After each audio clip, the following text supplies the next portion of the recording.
It didn't go live at first. Thanks for This tuning in to this week's edition of the Brett and Matt Show. I'm Matt. He's Brett.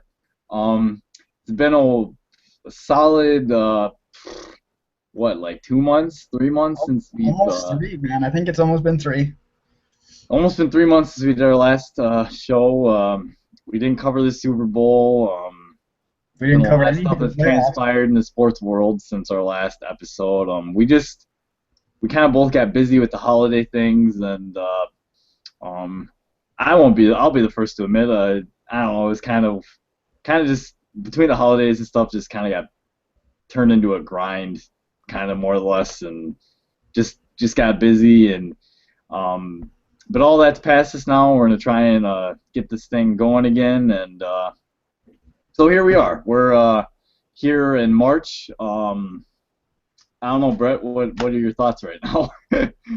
At the moment, I'm just disappointed I don't have a cool lower third like you have. Look at that. Look at that, ladies and gentlemen. And you guys can contact Matt at Matt's Pop whenever you want on Twitter. None of you know where to go for me, so I'm a little disappointed there. But I mean, I'm kind of happy. Wisconsin just wrapped up first possession or first place in the Big Ten, sole possession. I know they could have lost the last couple games and had Maryland won out. It would have been a tie technically. Maryland would have been the one seed then in the tournament since they had the head-to-head win. But so I'm kind of happy about that. Happy to be back here doing this.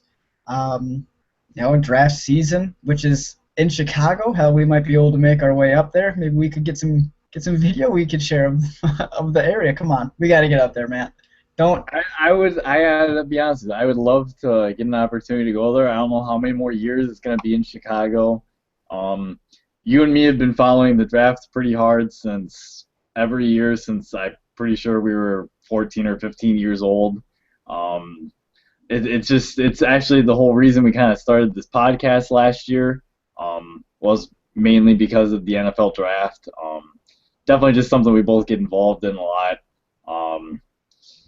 So with that, I guess we can kind of jump into our thoughts off the back with the draft so far. The combine happened last week, 2 weeks ago. Yes, something. It was like 2 weeks ago, I think. Because I think we've had some pro days slowly starting to trickle through. Mm-hmm. It sounds like just actually this morning I heard I don't know how much you buy this stuff. I think I'm higher on him than you are. But Mel Kiper just said on the radio this morning. I know this because me being someone who's trying to get fit, but what it felt like being a fatty, went to McDonald's to get breakfast this morning. And Kiper was on the Mike and Mike ESPN radio show, and he was talking about how Hundley, who coming into the season was probably the third best quarterback prospect, and now possibly could have dropped to fifth, having the quarterback from Colorado State, who I'm Grayson? That guy, and Bryce Petty rated actually ahead of Hundley now after all the combine stuff. I don't know. I really thought that he was someone who could really spin the football, but it's just hard to say how good he really was at UCLA. Probably, obviously, some of it's his fault. Some of it's definitely the offensive line that was in front of him because they did not do him any favors. Which, when you and me discuss this off camera, as far as evaluating a quarterback, like, that sucks. Like, how are you supposed to determine how a quarterback's good or not if he's on his butt half the time? I guess, I don't know. I mean, that's going to be obviously a little rough. You just take the plays. I would assume that he's not ending up on his butt, kind of see if, he has the time to make his progression once in a while, if he does it. When he does make his throws, how consistent is he? I know that was one thing on Hundley. I think it was his consistency kind of, down the field. Wasn't always there. But like you said, when you're under pressure, probably thrown off your back foot, you might develop some bad tendencies once in a while. It's kind of hard, like you said, to get it. So I guess you just got to go through the workouts also and kind of see, what his mechanics are like first, and then kind of go back to the tape and then see if what you see in person when he's obviously just going to probably be in, a helmet, not shoulder pads, or have a live rush coming at him, and just kind of match him up and see see what fits and see what doesn't. Sure. Um, Also, I will say too is I remember last year, uh, I was trying to just name anybody and everybody that played quarterback that I thought was going to be better than Winston, and Hundley was one of them. In fact, I think I named three Pac-12 guys: Mariota, Hundley. I even think I threw out Sean Mannion from Oregon State, who, without, hey now, hey, don't. that's getting a little. That's come on, Brett. Just because you don't like Winston doesn't mean you have to ignore his football ability. Come on. I will say, in comparison with Mariota, because their systems are so different, I feel like guys that evaluate and how they translate to the NFL are going to be more gravitated towards, Winston because he's got that history in a pro-ish style offense. He makes more reads obviously than Mariota, who it's a lot of kind of read option type reads, or it's like a one Throws read. with anticipation, unlike Mariota, at least at this point. Right, but so like I think they're going to gravitate towards him more, and I do think he'll probably end up being drafted first. He might even be more pro ready right away. If the Bucks don't take him first, I'll be shocked at this point. That's just my opinion. Well, if they don't take him, who else would they have on their team? I guess they could take. I guess if they want to take Mariota, I'm just saying, like, if Winston doesn't go first, I will be shocked. My thing too is he obviously was at his redshirt freshman year when they went to the championship game and won.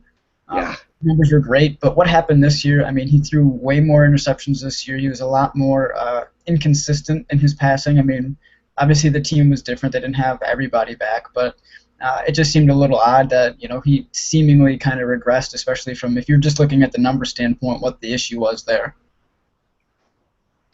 Now, I don't want to say this being mean, and I'm trying to throw this out of my head, but part of me almost wonders if both of Mariota and Winston will end up being busts. Both of them. It does seem like a draft class that's very shallow in quarterbacks. Except my theory of logic has nothing to do with football. Has to do with that they both won the Heisman. Isn't that sad? Seriously though, in all seriousness, name the last Heisman Trophy quarterback to do good. Cam Newton turned around the Panthers pretty fast, but he hasn't really. Okay, but he did win a playoff game. He beat the worst playoff team in history. Oh, actually, that's not true. Actually, I don't know. That Cardinals team was pretty bad that he beat up on. Well, and it wasn't that they were a bad team.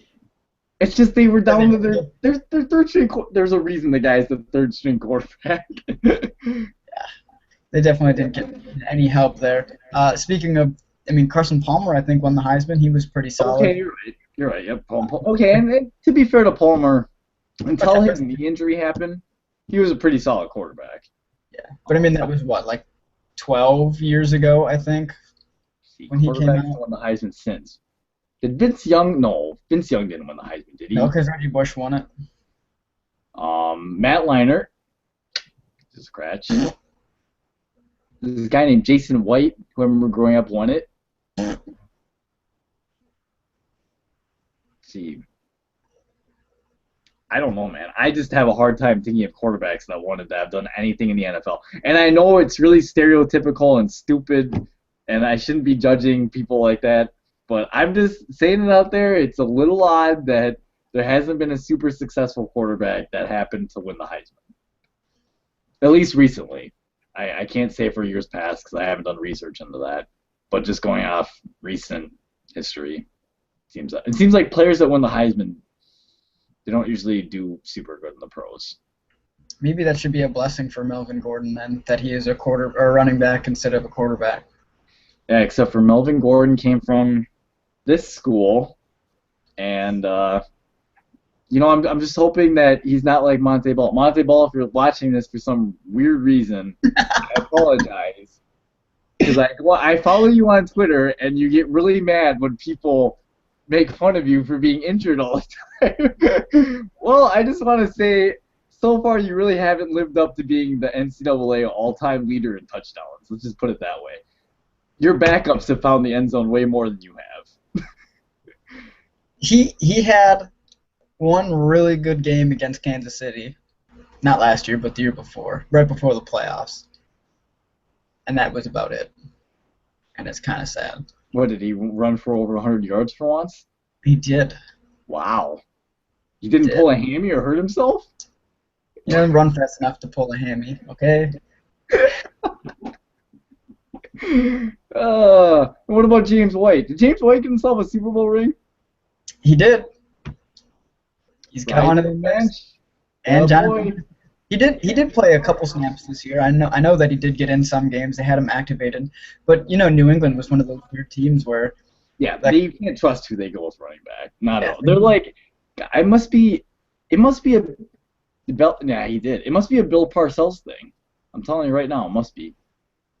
Parcells. Yeah, because Belichick came from the Parcells tree, and guess what? So did Sean Payton. And guess who he chooses a different week? A new running back comes in. Are you kidding me? Well, hey, they got rid of Peter Thomas down there, so you know that it's probably Ingram's got to be the guy now, right?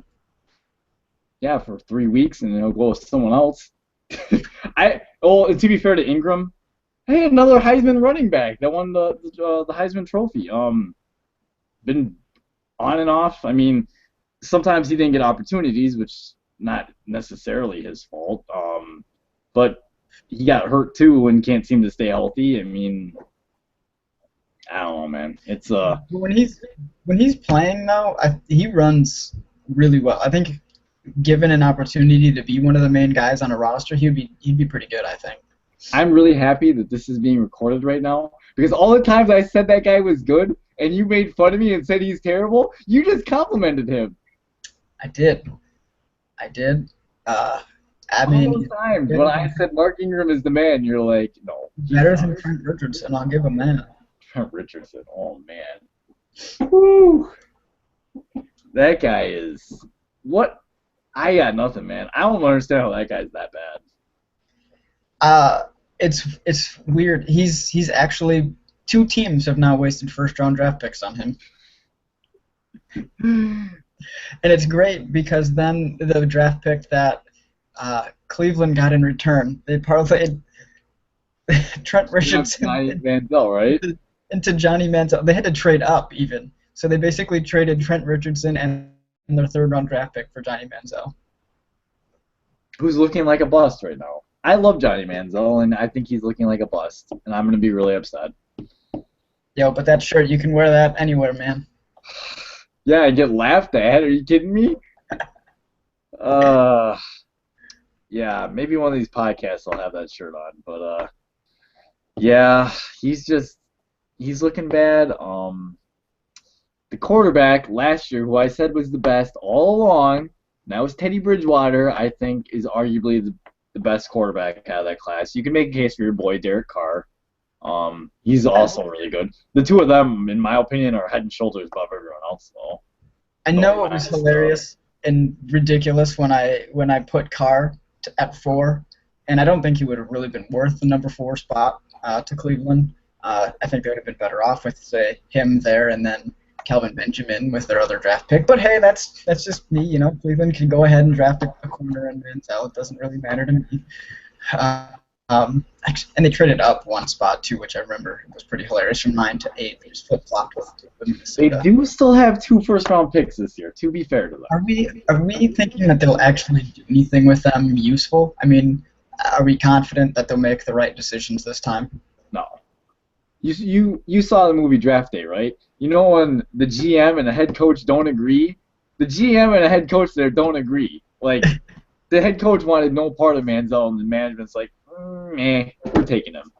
So that's strike number 1. They have 2 picks again. I will say on Cleveland's part, though, the Bills trading up to draft Sammy Watkins, who, fine, I get it. Like, Watkins, he's a really good player. But thinking that they could have, not traded up and drafted someone like Odell Beckham Jr. instead, looking a little foolish.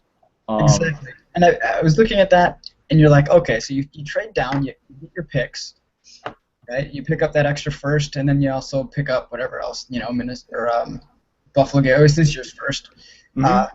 So at number 9, you sit there, and you're worried that, I don't know how Minnesota talked you into trading up one spot.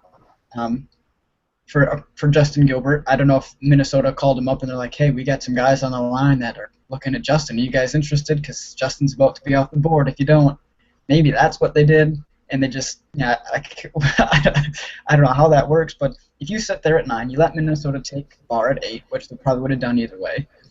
Um, at 9, you could take Odell Beckham Jr., who only got selected 3 positions later at 12 to the Giants. And then at 26, which is where they had their original pick from the Colts before they traded up for Manziel, you could just sit there. Teddy Bridgewater and Derek Carr were both available. You could have had Odell Beckham Jr. and either one of those guys. And instead, you have a quarterback who's not going to play, and you have a cornerback who didn't play because he didn't give a shit or something. I don't know what Justin Gilbert's problem was to start Hey, the year. he did have a pick. He had one pick at the end of the year at least. Well, he showed something, I guess, but Jim Leonard had more picks than that. Yes, it's true, and Jim Leonard didn't even start right away. Yeah, definitely some questions to think about. By the way, I just want to say this. Last year, on tape, I know it's on tape because of on the podcast, I said Odell Beckham Jr. was going to be really good. I said it. Everyone's like, oh, he's undersized, blah, blah, blah. I was like, come on. Guy's awesome. Anyway, He's awesome. And I think what's weird is if you look at who LSU put into the draft, because Jarvis Landry was pretty solid. Yep. And then there's that running back. Yeah. My fantasy stud. I think his name was Hill. He's pretty good. Jeremy Hill. And yet that team, for some reason, I don't feel like they did anything in college, LSU. Did they win anything big? When you play in the toughest conference, it happens. This was last year, okay? Not this year. This was last year. Pac-12. I was just saying, Pac-12 was better last year, and the Pac-12 didn't even win the national title last year. That doesn't mean anything. Butler and basketball twice was that close to winning the title. It wasn't going to mean the Horizon League. Basketball, totally different. Totally different. Basketball is a free-for-all, okay? Well, we'll just have to agree to disagree that that title means everything. Because if not, that means the ACC was the best conference when Florida State won it. You kidding me? Okay, fine. You got me on that one. Right? Ohio State just won this year. The ACC was probably better than the Big Ten still. What? 2 years ago? Are you kidding me? The Big Ten was a joke. Do you know how many bowl games we lost? You know how many? You know what? It's time to change. This is last year. This is 2 years ago. Yeah, and I know there was that loss from Ohio State to Clemson as well. You know what? Maybe Braxton Miller's injury was like a blessing in disguise for Ohio State this year. You know, it might have been. No, come on. What? Which, hey, speaking of, I mean, we're kind of all over the place right now. Coming into the draft, we just got done talking quarterbacks a little bit. Had Cordell Jones came out, right? Where would he fall in line, do you think? Where would you have put him?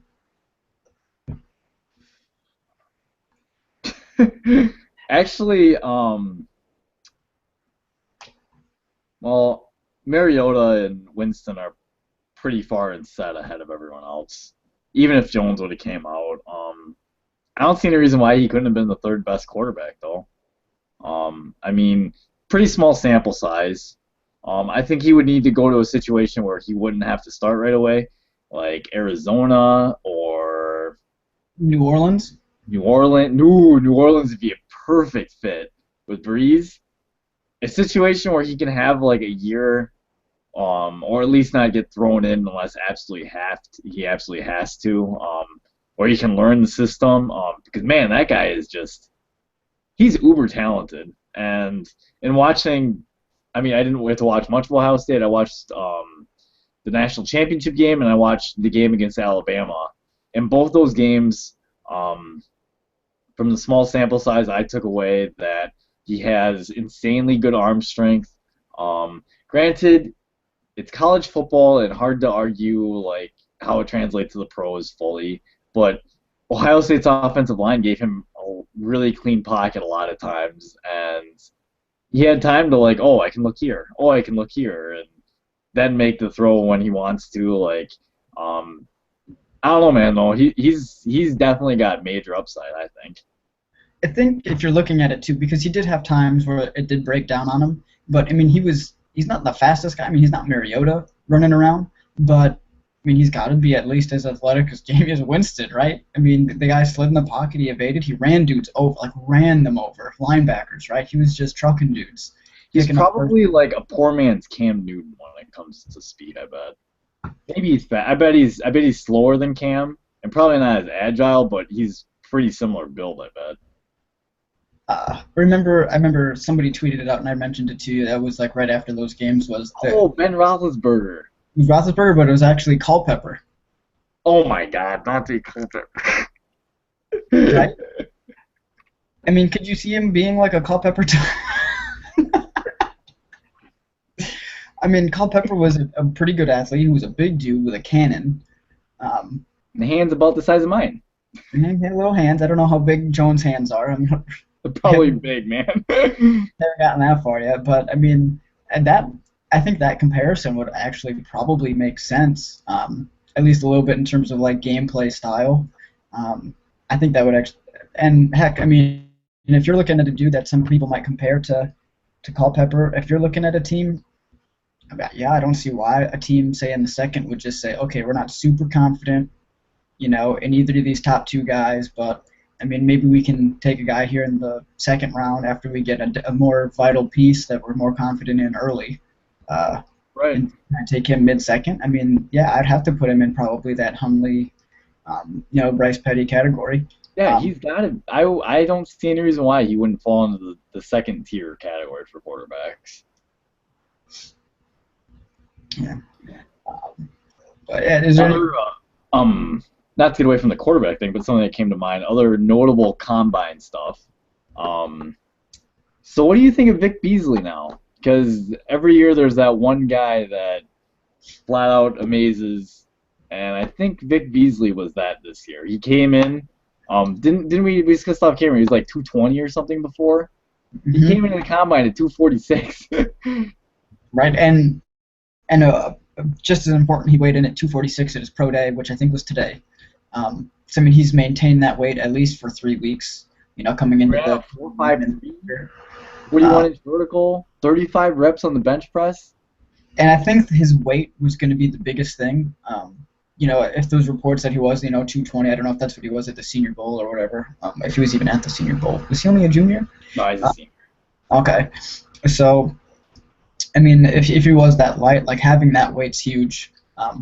And like you wanted to see him move with that weight because obviously adding 25 pounds or whatever it was, um, it's not always easy to move with that. But he obviously added some great weight because he maintained, as you mentioned, his explosiveness was outstanding. If he can convert that, I think he could be like I think because if he was smaller, he probably would have or could have fallen.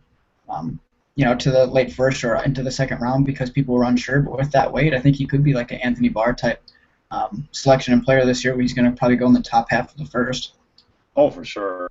Um, I think he'll, yeah, like you said, go in the top half. I don't know if he's that fast off his first step. Um, I don't know. I mean, you mentioned Anthony Barr, Von Miller. Von Miller. I was actually just gonna say Clay Matthews. Like they all fall in that same similar build in terms of like being like 6'3", like 245 ish. Obviously speed rushers. Um, yeah, I mean, I just you you don't think he's gonna be the next Vernon Golston, do you? But I was thinking Vernon Golston or Aaron Mabin. I mean, a couple of guys that were also physically, obviously, very gifted. Um, Both and of them. I'm not gonna say it. I'm just gonna. yeah, I know where they're from. I know where they're from. There's a lot of busts every year, Matt. Doesn't matter, all right? A lot of buzz every year. Golston, I don't even know. I heard Golston didn't even really care about playing football. So I mean, No, I have inside story that yeah he was just a super talented guy, and just once he got paid, he just didn't care. Like he was like, I'm good enough that I can stay in the league for a little bit, but I don't have football as like my number one passion in life. And at that level, I mean, if it's not your passion, you're not gonna. I mean, you can obviously make money, but you're not gonna be the best by any means. Which is kind of sad to see when people are. When you're that talented, I Yeah, mean, if it's Rex a little Ryan can't get you to be productive, then I don't know, because that guy could call some guy off the street and probably get. He could put a defense together off people off the street and they would be decent. could be. Um, some other combine stuff, by the way, too, that I was really wanting to see that unfortunately we didn't get to. I was hoping to see Tevin Coleman uh, He had a foot broke his, injury. broke his toe halfway through the year, What apparently. is it with you guys in Indiana and having injuries to your lower extremities here, huh? Last year with Cody Latimer, I didn't get to see him at the combine. Now Coleman, I don't get to see at the combine. What I thought last year, I don't really know how much of an injury. I never saw, Cody after, that first semester hanging around town, so I didn't get to see him in a boot or anything. Mm. But I think it worked out because that did, and I think we've mentioned this before, is by him being hurt, like it made all 32 teams show up to the pro day, and then that actually helps out guys, like Ted Bolser and some of the other dudes that uh, got looks from the teams. Ted was a tight end. Where the hell did he go? Like Washington, I feel like, for a little bit. We had a kicker that got a tryout for like the Chicago Bears. He's from the Chicago area, so by having an injury, it's kind of nice because it makes everyone else show up for sure, and then you can kind of get your buddies, a little bit of action in front of the scouts too that might have been overlooked. Now, Tevin, though, because the pro day here I think is like the 31st or something like that. Tevin's actually not holding his pro day until 2 weeks after that. At least I know for that it's not really the same because he's having it just on a completely different day than the rest of the guys. People seem to be kind of all over the place with the running backs this year. I'm pretty sure you and me both think Gordon is number one running back this year. I don't know how you feel about Gurley. I would say that Gurley should have been the number one back if he didn't tear his ACL. Some people seem to think your boy Coleman, though, is going to go ahead of Gordon. Do you buy that? They say I he's don't more think experienced receiving, and they say that I think he's better in pass protection.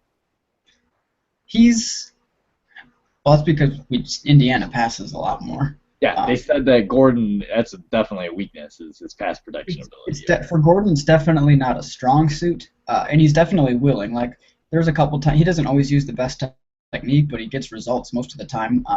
There was a play against Minnesota where he kind of put a guy in the butt, but the guy kind of stumbled forward, and it made Joel Stave not be able to take a full step, which I don't think Stave does anyway. So whatever on that play. And there was another play against LSU where a guy he lined up I think in shotgun and Gordon had to kind of run across the formation, just clocked the dude and laid him out.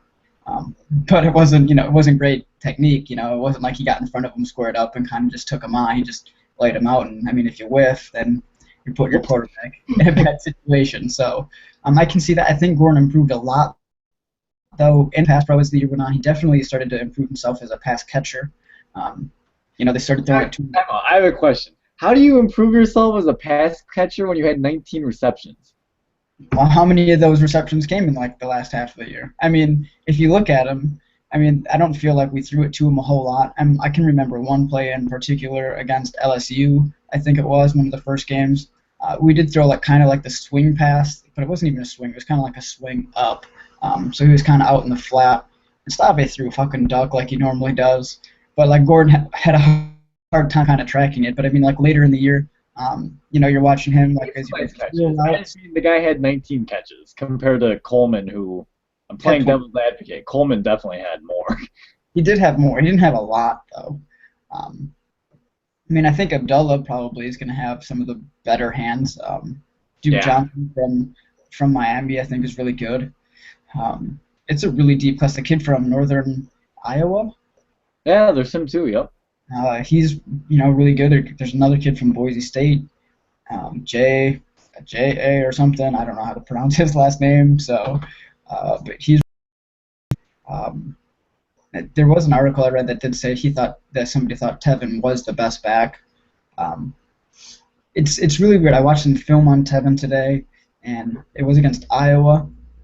I noticed it was a lot of like 0 to 3, 4, 5 yard gain stuff, and then he broke off like a 90, a 60, and a 40-yard run or something like that. So he Wow. hit some huge explosive plays. Um, he carries the ball in his left hand every single time, regardless of which side of field he was on, um, which is kind of weird.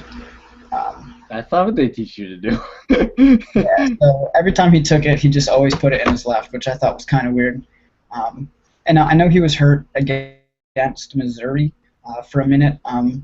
He went back out, and I think he came back on. I don't remember what the injury was, if that was a hand or shoulder, so even if it was his right arm in some way. I mean, I could see why maybe he wouldn't want to put it there if he doesn't feel strong, like with the grip or something on the ball. But um, either way, I did think it was a little weird that he was taking everything in his left. But he runs. And the difference, too, I think, is he understood or understands, for the most part, when it's not there to just pick up what you can get, just kind of lower it and drive the pile as far as you can go. And he does have really good power. He's a strong dude. I think when people get to see him, I don't know if he benched and did anything else at the combine, but if people want to see him lift, I think he's got the number one, power clean numbers on the entire IU team, um, which is crazy. So the dude's a beast. Physically. And Gordon came in heavier than everyone thought he would. Heavier? Yeah, dude. Well, heavier than what Wisconsin had him listed at, which I saw what Wisconsin had him listed at. I'm like, why do we have him listed at that? Because he's clearly not like 207 pounds or whatever we said he was. Like, he's way bigger than that. Come on. I mean, he might have been that big. I mean, but if you looked at those Have pictures, you seen that guy? that Maybe his sophomore year. uh, his upper body is ridiculous. Not like whatever, but the dude is ripped. He's a big bag, man. I think his issue is occasionally because he knows that he does. I know his 40 time is only a 4.52. It's still fifth best of all the running backs, but People are blowing that out of proportion because I think he's a long strider. yeah. Well, and they showed during the combine, it was like a side by side of him and I think it was Giovanni Bernard who ran a 4.5. Mm-hmm. And Gio did get him off the line, but then Gordon was catching him from like 25 yards out, and it looked like they basically tied. Gordon actually might have won, so I don't know how they do the 40 time stuff. But it's kind of like, yeah, after that point, from 25 yards up through 60, 70 yards, he's going to be faster than Gio. So, and Gio obviously is. Dude, he broke some pretty big runs last year. And the So- year before. I mean, yeah. So yeah, I mean that's kind of where Melvin's at, and it does suck because we obviously haven't gotten to see Todd Gurley really do a whole lot. I mean, if you watch his tape though, I mean the dude does have some really good wheels. I mean, especially for a guy that weighs 225 or whatever it is that he weighs. Right. So he's obviously got some power and stuff too, but I mean you don't know with You just don't know about you just don't know. I mean, not everyone's going to be Adrian Peterson, where they come back from a ACL injury and run from 2,000 yards. So. Definitely. Looks like a really, really deep class there at running back. Another really deep part of the class, dude, wide receivers again this year, kind of like last year this year. Receivers looking good again. Guys like Devontae Parker. Who's the kid from Alabama? Cooper. And then White. Jalen Strong from Arizona State. Yeah. I mean, Dorial Green Beckham now. He's had some off-field stuff, but I mean, physically gifted as they come. I mean, at 6'6", he's got pretty good speed. I think he ran a 4.49 at 6'6". Good athleticism and explosion. So I mean, he's going to be I think a good one too if he can stay clean off the field. If he gets in the right team, right system, with some really strong leadership, he could end up being a really good player. Oh, God, him on the Packers would just be. Aaron Rodgers had never had a receiver like that to throw the ball to. We could just keep him like off the field issues like clean. he would be an instant stud. You say, well, what else is he going to be doing in Green Bay? So, but at the same time, I mean, the Troy Guy just got caught with like That pounds was of in marijuana. Florida, though. You just gotta keep him in Green Bay. Require everybody to live in Green Bay. Oh, Um, Devin Smith, by the way, from Ohio State. yeah, Devin Smith. Yep, he's climbing up boards. God, the few games I watched of Ohio State, every time just there's Smith running down the field. He torched Wisconsin, by the way. You got to see this live. I did get to see. I got to see 3/4 of it live. Then we left. Uh,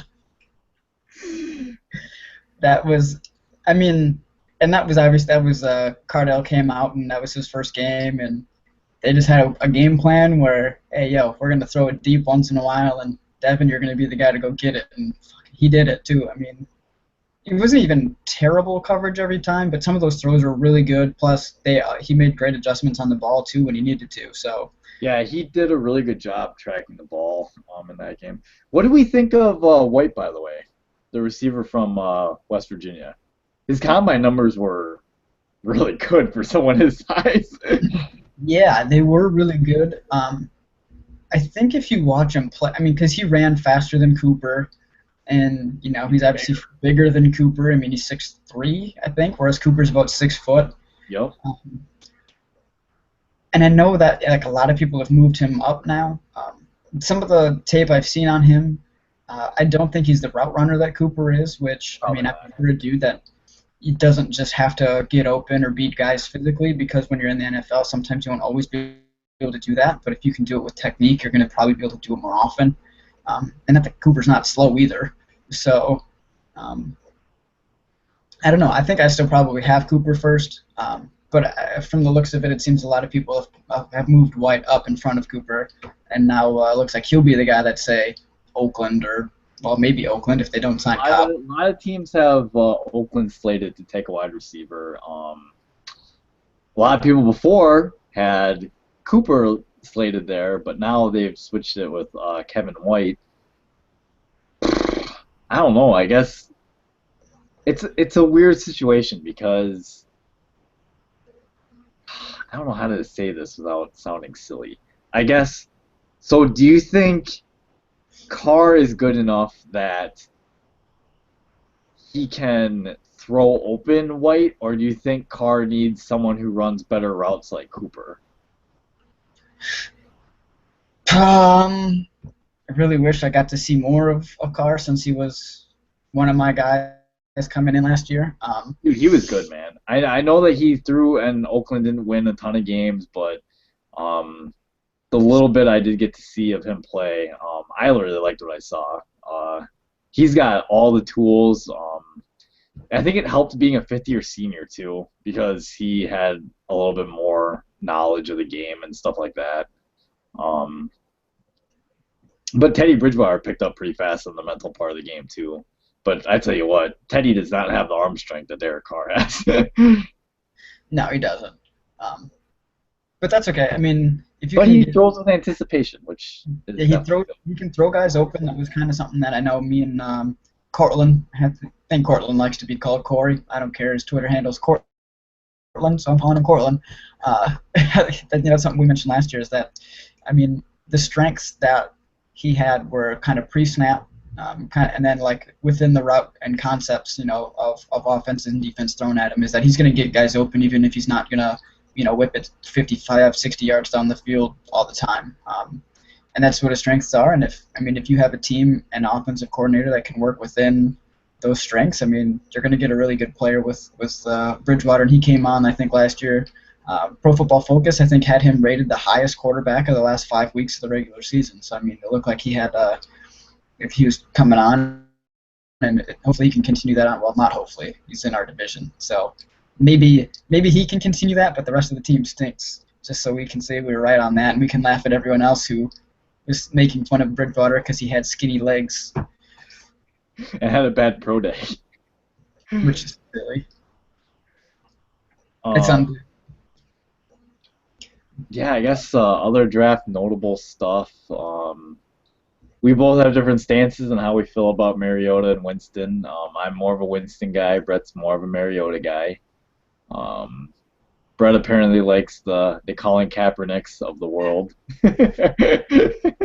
I mean, he might be like a Colin Kaepernick now, but why can't he be a Russell Wilson? I don't want Russell Wilson either. You don't want that's you take whatever you want, man. I want That's, Aaron Rodgers. That's what I want. he's not, but there is not a chance Wait, that baby don't grow on trees? Come on. I don't think. Oh, great! Now my cursors. There we go. Uh, dude, but Winston's not a Rodgers either. Um, No, I think okay. You're gonna laugh at me when I say this. Do you think Winston can be like a Matty Ice? what? What? I'm being serious. Dude, if he's a Matty Ice, then I know Cortland is gonna have to change his stance because Cortland is a Oh Winston. my god. But if he becomes a Matty Ice, then he's gonna have no choice but to talk shit because Oh, Matty Ryan is not. will you stop? Matty Ice is the man. We're not getting it. He's a top 10 quarterback. Dude, that's top 33%. I mean, whatever. There's a lot of really bad quarterbacks. I I guess he's can win a Super Bowl with a top 10 quarterback. Russell Wilson won a Super Bowl and he's like a top 15 guy. you know what? That's label him however you want, but the guy's been. Oh, I don't even want to think about it. It should be two Super Bowl rings, whatever. Um, uh, you can win, obviously. I think with Matt Ryan. I don't know why he hasn't. I just meant that, like, Winston's more of, like, he can make really good plays when you need him to, but I don't know. I was trying to think of a realistic comparison. I don't know. I read something that someone said he has the intelligence of Peyton Manning or something, and I was like, come on, like, we're getting a little ahead of ourselves here. I will say he. I don't know. I mean, the Gruden camp thing, and then he was also on the whiteboard with Mariucci, and Oh, Mooch. and he. I mean, he'll knock that shit out of the park. Like he does have like a really good apparent football mind. People that are around him seem to like his personality and stuff. Um, Me personally, I just don't want that dude on my team. I don't care what anyone else says. I just don't want him. Because I mean, I'm not gonna slander anybody, but I will say some of his off-field issues that may or may not have been thrown out of cases or not guilty. I'll say I don't know if I believe in those, so just gonna have to. Brett, do you like Kobe Bryant? How often did I make fun of Kobe Bryant? Do you like Ben Roethlisberger? No. Do you like Randy Moss? Randy Moss was a great receiver. What else can I think of? Do you like Ray Lewis? No. Well, Great now I'm leader. out of guys. Do you like Ray Rice? Do you like Adrian Peterson?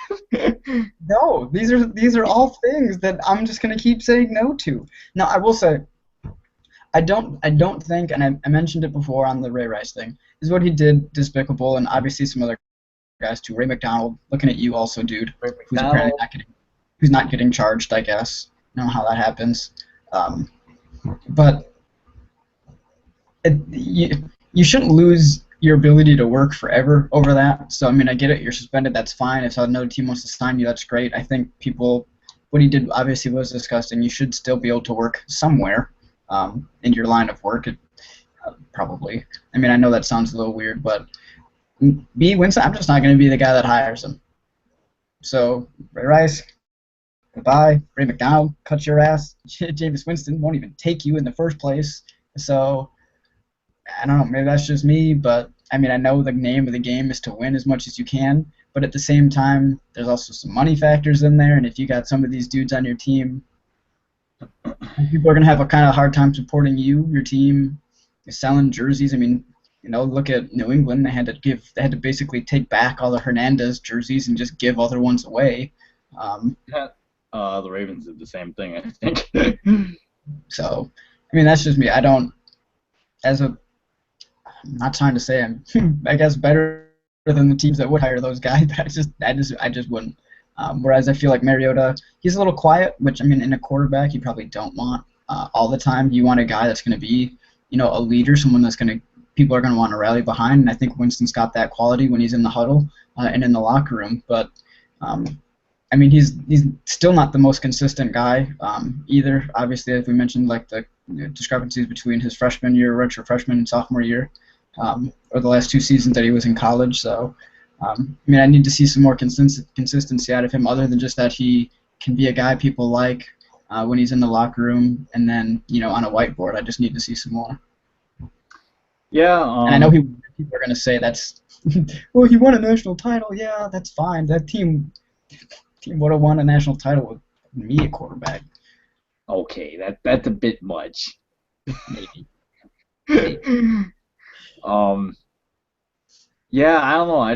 I think unlike what you're saying, I'm trying to just take any of the off field. If I were to just clean the slate and just not think about off the field concerns, this isn't even a discussion, in my opinion. I think Winston's by far number one. If I'm just not taking any of the bad character stuff that I don't like about him, like, I don't know why I would like Mariota better, besides that, oh, he's faster, I guess, but It's going to be more fun on Madden. he is going to be more fun on Madden, that's right, until Joey Bosa comes and sacks or hits him late, and then he's hurt. We'll get a year before Bosa can do that, all right? Yeah, you know what's going to happen? Let's see, what if Mariota goes to Tennessee? He can see J.J. Watt twice a year. Well, I guess we'll find out what happens. Um, Issues. I know he didn't lose that many fumbles, but he still fumbled some that his team recovered. It'll be interesting. The two quarterbacks are going to be debated for, up until the draft here, and they're kind of like similar to probably RG3 and Luck. I mean, they're going to be linked at the hip, for the next several years, I would guess. I just happen to like Winston better. You had me going on the Mariota train there for a while. You did turn me a little bit, and then after I came to my senses and realized I should try to predict the better NFL prospect and not who I like or don't like as a person, I ended up jumping back on the Winston train. But Mariota can spin it, man. Watching a few of that guy's games, there's no question he's got some nice arm strength. His release is just awesome to watch. It's just straight up fun. Like, he's just crazy good. I just worry that we kind of hit on it. I just worry that he's more of a system. But I will say this, and we have to discuss it. If the Eagles find some way to trade up and draft Mariota, I'm allowed to change my mind about this. Mark it down. I'm changing my mind about this if the Eagles trade up and get him. I saw one where he fell at least to 10. He might have even fallen further. And at that point, I mean, maybe then the Eagles, I don't think, have to give up their entire draft. No, if he was going to go top 5, they would have to give up literally like their entire draft to move up for that. Well, the Jets are at 6, and they're the team that I've read, like they could take Mariota, or they could theoretically be. I'm sure any team is going to be listening to offers. I don't know. Are you sold on Tennessee not taking a quarterback? Because I'm actually not. I'm pretty sure. I don't think they take a quarterback. I think they're going to give. You really think they're going to roll with Ben Burr? Yeah. Why? He showed enough to give him a try. I mean, but he got hurt. Yeah, but I mean, when he did play, he wasn't the worst quarterback ever. What you do is you give him another year, you give him that time, and then this year what you do is you just load up on everything else. If you still suck, that's fine. Just take whoever comes out next year. I don't know who's the guy from USC, probably. At the expense of the head coach's job? Well. To be fair, just making my case of why I'm not sold. John Gruden said this, and it brought up an excellent point. At some point, you need to have a quarterback for the future, right? And at what point are you going to say, okay, we're going to take the guy this year? Like, rather than, like you just said, like, wait till next year. How do you know you're even going to be in a position to draft a quarterback that high next year? Well, if you're not, that means you must have won more games, right? You're at least heading in the right direction. Mettenberger improved. Okay, that's fair. Another year. What if you're in no man's land at, like, pick 3? Pick 3 is not no man's land. For a quarterback, it might be. It might be. I guess it depends on who. When was last year that there were 3 quarterbacks that were worth 1, 2, 3? like never. But I mean, Probably not since like the year that what was there? There was Jim Kelly and well Kelly, Marino, and Elway were all in the same class somehow. Um, Culpepper, McNabb, and Akili was there Smith. someone else? No, Achilles Smith was with Tim Couch, wasn't he? Yeah, I'm just going. I'm just saying, like, if you're a pick three, like, there's a chance you might not get. I mean, for all we know, like, the last few years have been I don't know. There was that year where EJ Manuel was the only quarterback taken in the first round, right? I mean, I guess my point is like, at some point, you need to draft a quarterback for the future, and you should draft them earlier rather than later if you want to still have a job later. well, yeah. I mean, I think, but if you draft him now, right? Then what does like Mettenberger become? He just becomes like your career backup. I mean, or is he No, never? he can start. He starts. Let Menberger start and sit Mariota, and then either Menberger works out and we have another quarterback if Menberger gets hurt, and then Mariota doesn't have to start away. It's the old philosophy that the Packers used for years. How many years did the Packers draft quarterback after, even though they had a stud in front? Like, He never did it in the first, other yeah, than Ron. he did. With Other than, Rodgers. but I mean, they would always take a guy and just see how he did. I mean, especially now. I mean, what they do, PJ Coleman, they tried out Matt Flynn. Um, I Sure. mean, they just take guys, but none of them are going to Draft be. that maybe a little earlier than seventh round. So, I mean, why not take, say, if you're Tennessee, I mean, uh, you can take the best defensive player in the draft, like everyone says that they will. just take the defensive lineman from USC, and then say second round, you just pick up Hundley. If you want a guy that's going to sit on the bench for a year, and if you like Hundley, I mean, I know that probably athletically and stuff, they might remind him too much of like Jake Locker or something. So maybe they'll just say, nah, we won't take Hundley either because I'm really upset I was wrong about him, by the way.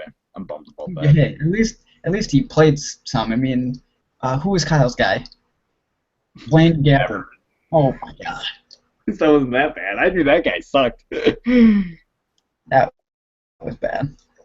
Um, I don't even know. I don't know what Kyle's seeing. There That was makes a report of Gabbert that like some awful percentage like he threw when the ball traveled more than 15 yards. That should be red flag number one. That he can't throw the deep ball accurately, and that's at least in most NFL cases that's a pretty important thing to be able to do. yeah, his accuracy plummeted from like 15 yards plus, and he had a lot of his completions were within 5 yards because there were a lot of screens, bubble Yeah, they're all screens.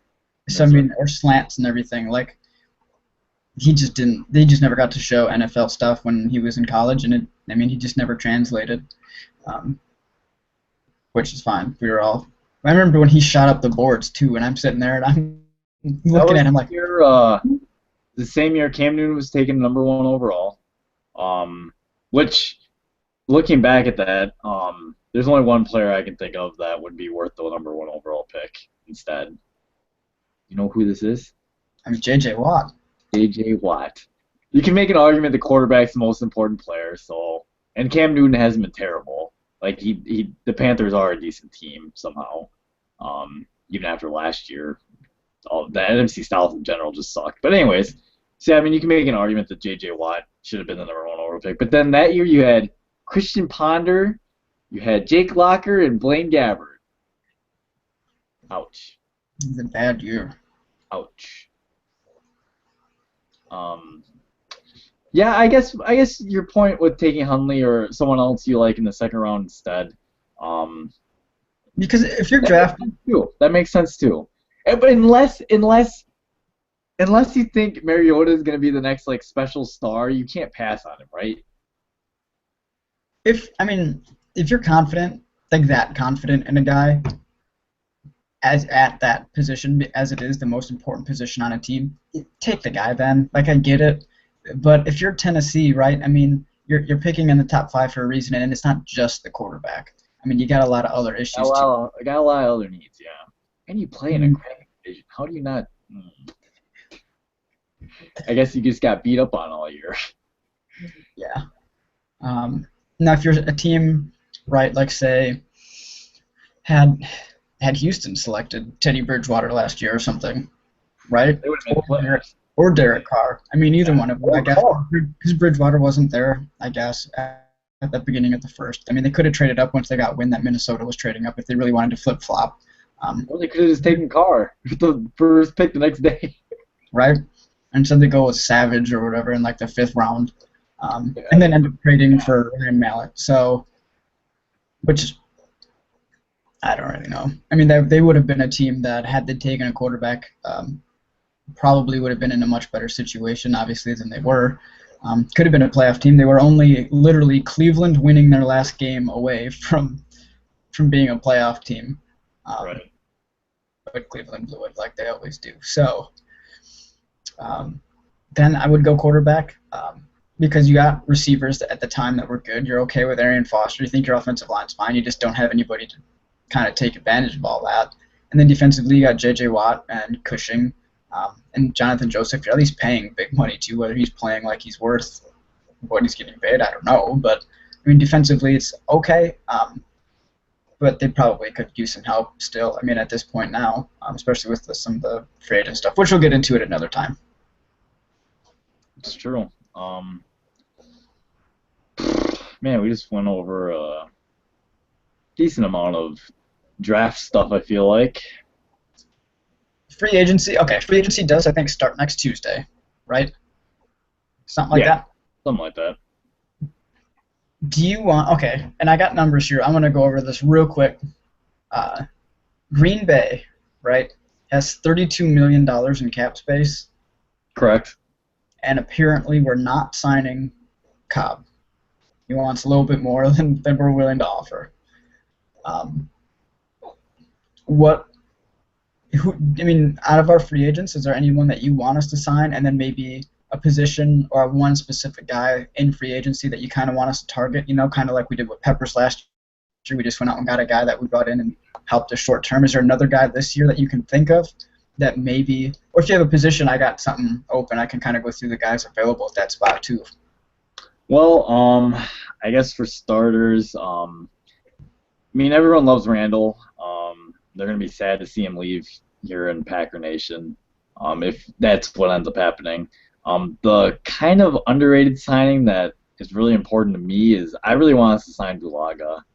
Um, as much as I love Randall, he's going to get the glory position, obviously, because he's a receiver, but that offensive line did a really good job keeping Aaron Rodgers, from getting hit all the time for once, and I think Rodgers even said like that's the best offensive line he's played with in his career.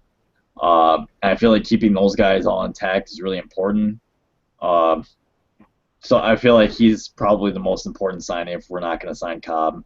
Um, Obviously, I haven't fully given up that we're not going to re-sign him. A part of me wants to think that he just wants to know like what other teams' offers would be, and then he can kind of weigh like that offer versus the Packers' offer, and maybe like I remember last year, last minute, the Packers, it looked like we were gonna lose Sam Shields, and then all of a sudden out of nowhere, right before free agency, we were everything happened, like we ended up signing him. So maybe we pull a stunt like that and we're able to bring him back. As far as free agents elsewhere, uh, this is gonna be a curveball, but just for fun. Say we do lose Randall, and Ted Thompson's not going to do this because he doesn't like trading his draft picks, but supposedly the Bears are looking for a mid-round pick to give up, or from some team to acquire Brandon Marshall. Now, I know Marshall has a bad contract, but I think it's like, I don't know, what was it? What we discussed, it was like a $30 million extension or something like that. 30 million over A lot of 10 million a year. right? 10 a year. So it's like the same you're paying Jordy, and the guy can be as productive as Jordy, I think. I think the guy would do, oh man, that would be awesome in the Packer offense. Having a guy like him, and I think people can say what they want about Brandon Marshall, but the guy is uber competitive.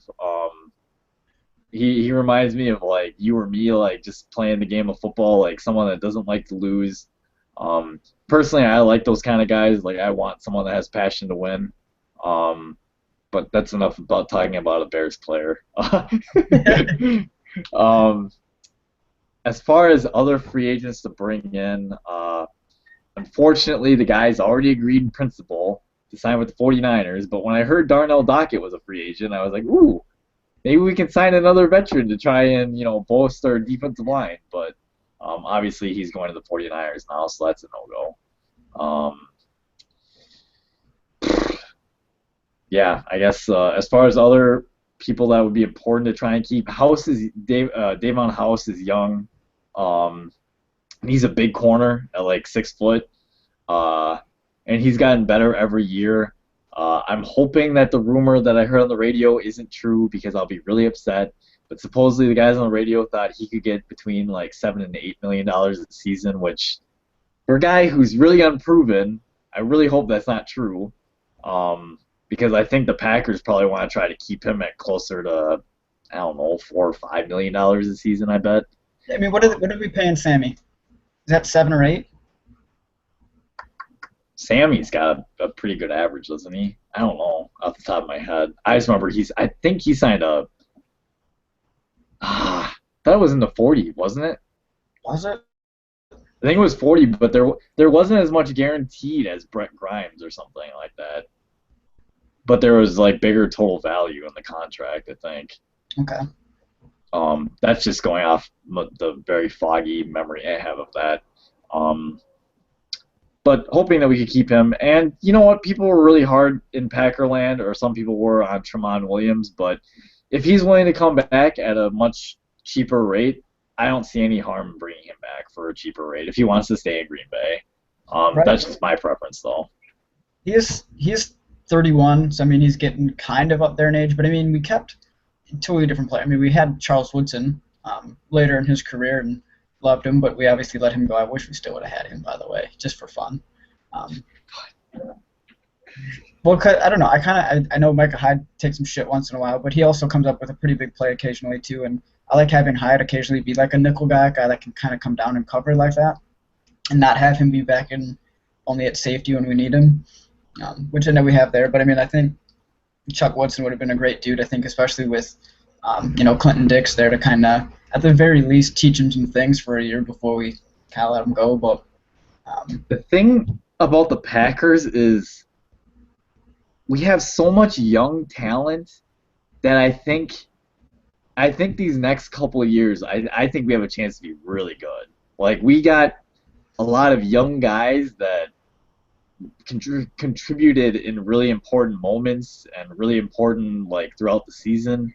I think those guys are only going to get better and possibly take. I mean, obviously the Seattle game we saw Clinton, kind of the both sides of Clinton Dix. Like he messed up on the 2-point conversion, but overall I thought he played probably his best game I'd seen him play.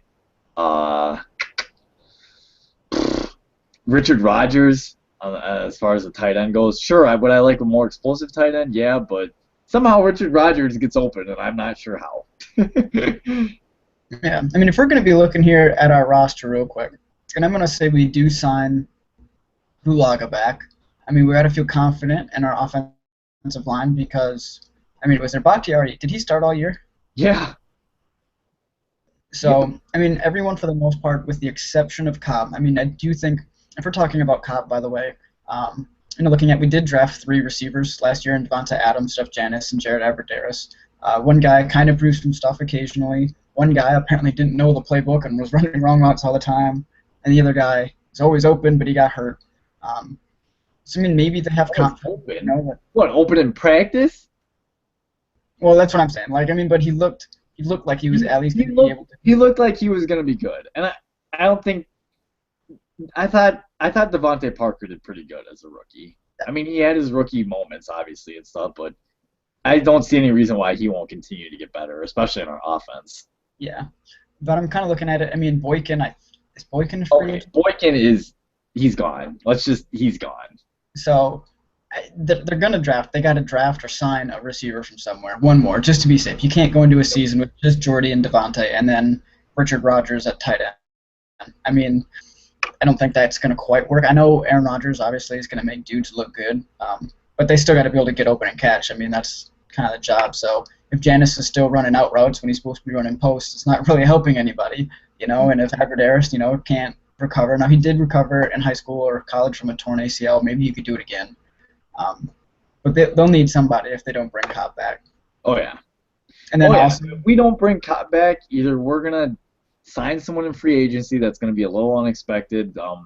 You mentioned off camera Hartline from the Dolphins, or maybe Harry Douglas, maybe someone like that. Otherwise, would not surprise. And say people can say what they want about Ted Thompson. He is really good at scouting receivers. I don't know what it is, but he seems to we'll draft one in the second or third round and plug him right in. And if we could get that Nelson Aguilar guy from USC, I mean, that would probably be a guy that can kind of fit in that. So hopefully but obviously you can't always guarantee stuff in the draft. Nope. Unless you're always reaching, or quote-unquote reaching. So, I mean, it's going to be, it'll be a little interesting to see. Also, definitely need to bring in a tackle, a defensive tackle. And I don't know if they're going to bring Raji back. He didn't. Raji and Guyon, both question marks as far as if we're going to bring him back or not. I mean, BJ literally hasn't made a play in 2 years. 1 year he was out of position, apparently. The next year, obviously, he was injured. Guyon, just as we mentioned earlier in the show, had a good season, but off the field. A little off-field issue, just a minor one. You know, but I mean, I like, obviously, Mike Daniels. Daniels is a stud, man. He plays really good. Hopefully Dayton Jones can kind of pick it up. Most of it got back there. I mean, Mike Neal coming off the edge occasionally has some pretty good pass rush too. Dude, Mike Neal's a solid or a situational guy for sure. But then inside linebacker, I mean, we cut Jones, we cut Hawk, so it's very obvious that we're gonna make a move at inside linebacker somewhere. I mean, we didn't just cut those guys for fun. Like, it's Barrington's penciled in as a starter right now, and then I don't know. I would not be shocked if we drafted 2 inside linebackers this year. I just wouldn't. Right. And we actually just took a guy last year too in Carl Bradford, right? We did, and he just I don't know. I mean, I think he had to learn who's an outside guy in college, wasn't he? And we stuck him in. He was. Yep, we stuck him in the middle. I mean, there are some good inside linebackers this year. No one that is worthy of probably a top 10 pick. Arguably even top 15, but McKinney might go in the top 15. Who knows? But there's stuff we can get some help in inside linebacker for sure. And I know there's a couple guys we got our eye on, so yeah, hopefully something works out. There's definitely that guy from, was it Clemson? Clemson. Yep, Clemson. I don't know what it's been. We've drafted a couple guys from UCLA the last couple of years. There's another guy there right now that's an inside linebacker. Oh, right. Yep. Could be a late first-round pick for us. I mean, if we're looking to go there right away. So, I mean, it looks like, we've got our eyes on a couple of dudes. We should have our pick of most late in the first if we feel that they have that value there. I mean, obviously, Green Bay, they don't usually go with need. They'll go with kind of like a best player available, sort of maybe mixed with need a little bit. But if they can it's hard to say what we've done. If we've gone with need or best available player, or we just got lucky that Clinton Dix happened to fill obviously our biggest hole at the time, which was safety. Right. And I mean, with Nick Perry too being a outside linebacker guy, I know that was a guy we kind of wanted to hopefully kind of pair up with. Yeah, he was supposed to be the guy to pair up. And to be fair to Perry, I mean, obviously he carries the first round, draft selection that we drafted him at, but he has gotten better every season. So I don't know. He might just be best suited as a situational guy. Who knows? I mean, as far as Packer needs go, I mean, the inside linebackers got to top the chart. Definitely. And like we said, free agency starts officially, I think, next week. You'll hear reports this week, and you have so far of guys reportedly agreeing to deals and stuff. But I think that'll become official next week. So the time we do our next podcast, we'll probably have the first couple of days to kind of mull things over, and we can analyze all that next Thursday or so. Yeah, definitely. So yeah, is there anything else, Matt, that you kind of want to talk about tonight? I think we've been on here for like about an hour, so. We have, yeah. No, that kind of wraps up our kind of whole trying to get back into this thing. But yeah, we'll obviously, as Brett just said, we'll plan on, I think, hitting on hopefully some free agency news next week, after the dust settles for a little bit, and yeah, hopefully have some interesting things to talk about. Yeah, hopefully Cobb resigns pretty big instead of taking the money. I think, hopefully, if he knows what's good for him, he will. Right.